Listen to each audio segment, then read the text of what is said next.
Hello everybody and welcome back to Sauro Sunday series fortnight episode 74 and आज के episode का नाम है the immortals part 3 of 7।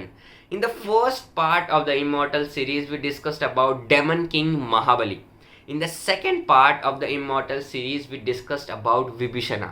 And in this third part of the Immortal series, we will be discussing about Kripacharya. Now, Kripacharya being immortal, meaning he is still alive.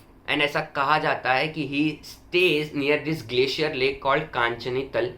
It is located in Uttarakhand and it is in very close proximity to Mad Maheshwar Shiva temple. And trekking is the only way to get there.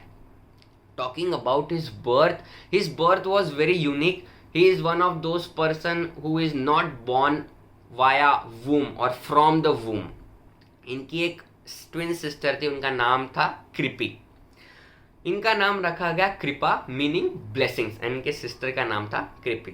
Now when his sister got off marriageable age, उनकी शादी की गई with king गुरु द्रोणाचार्य, जिसे हम गुरु द्रोण कहते हैं, who is the father of Ashwathama, who is another immortal, and about Ashwathama we will be covering in the next part of this immortal series.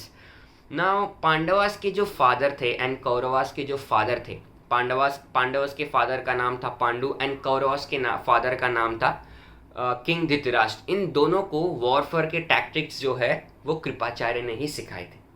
Now, since the beginning, he was well aware about the evil intentions of Duryodhan and Shakuni Mama, but उन्होंने कभी act नहीं किया. But उन्होंने हमेशा हस्तिनापुर का side लिया, कौरवस का side लिया और वही से वॉर वही उनका ही सपोर्ट किया हमेशा वॉर में भी. But after the death of Guru Drona, that is his brother in law, उसके बाद उन्होंने फाइट नहीं किया. बट अनफॉर्चुनेटली जब चक्रव्यूह में अभिमन्यु फंसे थे, तो चक्रव्यूह का जो इनर सर्कल था, मतलब they were the cause of Abhimanyu's death, उनमें से कृपाचार्य भी थे. वॉर के बाद अश्वत्थामा के काफ़ी इविल प्लान्स थे कि पांडवस के कैंप को फायर में कर देना, फायर लगा देना वहाँ पे.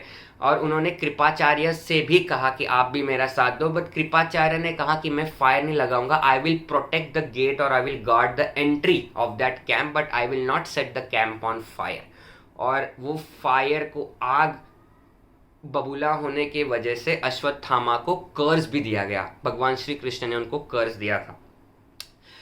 The next part, what happens is after Mahabharat war gets over, he started proceeding to Himalayas, but king Dhritarashtra उन्हें रोक देते हैं और उन्हें कहते हैं कि आपने जैसे हमें सिखाया वैसे मैं चाहता हूँ कि आप राजा परीक्षित को भी सिखाएं और उन्हें काबिल बनाएं. राजा परीक्षित कौन थे? वो थे he is the son of Abhimanyu. Then he also taught Raja Parikshit. And जैसे द्वापर युग खत्म हुआ, कलयुग चालू हुआ, राजा और king Parikshit died and his son become the king and Kripacharya ने हिमालय की तरफ प्रस्थान कर दिया. So this is all about Kripacharya. Thank you so much for watching this episode and stay tuned for the fourth Immortal part series in which we will be covering about the fourth immortal called Ashwathama. Bye bye. Take care.